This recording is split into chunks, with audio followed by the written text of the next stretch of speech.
On April 26, 1986, a nuclear reactor exploded. Not a bomb, not a missile, a power plant, one of the largest in the world, blew itself apart in a test that was supposed to make it safer. The fire burned for 10 days. The radioactive cloud crossed Europe. And the men who caused it had no idea what was coming, because the machine they were operating had a fatal flaw that had been classified and buried for over a decade. This is the story of Chernobyl and the 56 seconds that changed the world. To understand why Chernobyl exploded, you need to understand the machine. The RBMK 1000 was a Soviet reactor. It was powerful, cheap, and could be refueled while still running. It produced 1,000 megawatts of electricity, enough to light a city. By 1986, 4 of these reactors sat beside the Pripyat River in northern Ukraine, just 100 kilometers from Kyiv.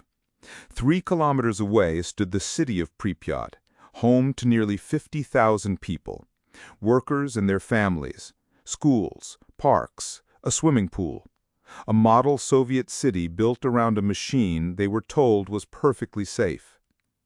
But the RBMK had 2 fatal flaws, and neither was in any manual the operators ever saw.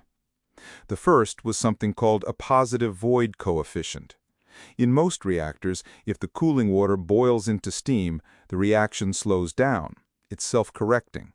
The RBMK was the opposite. When its water turned to steam, the reaction sped up. More steam meant more heat. More heat meant more steam. At high power, this was manageable. At low power, the reactor became twitchy and unstable, like a car that overcorrects every time you touch the steering wheel. The second flaw was in the control rods, the brakes. These were supposed to stop the reaction, but the rods had graphite tips. Graphite is a moderator. It accelerates the reaction. So when you pushed the brakes, for a brief moment, the reactor sped up before it slowed down.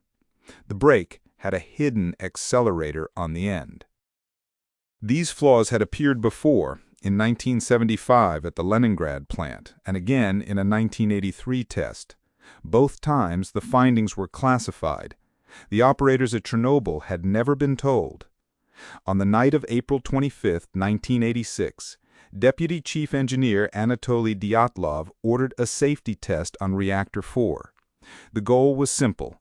If the plant lost external power, would the cooling pumps keep running long enough for the backup diesel generators to kick in? The test had been attempted twice before and failed both times. This was the third try. To run the test, the operators lowered the reactor's power. But they lowered it too far, down to almost nothing. At that level, the positive void coefficient made the reactor unstable. Xenon gas, a reaction byproduct that absorbs neutrons, built up in the core, poisoning the reaction. The operators fought to keep the power up by pulling out more and more control rods. By the time they were ready to run the test, nearly all the control rods were fully withdrawn. The reactor was running on fumes, unstable, and almost entirely unbraked. At 1:23:40 a.m., the test began. The turbines were shut down. The cooling water flow dropped. The water in the core started to boil. Steam formed. And because of the positive void coefficient, the reaction began to accelerate. The operators saw the power rising. They did what they were trained to do. They pressed the AZ5 button, the emergency shutdown. All control rods would drop into the core and stop the reaction.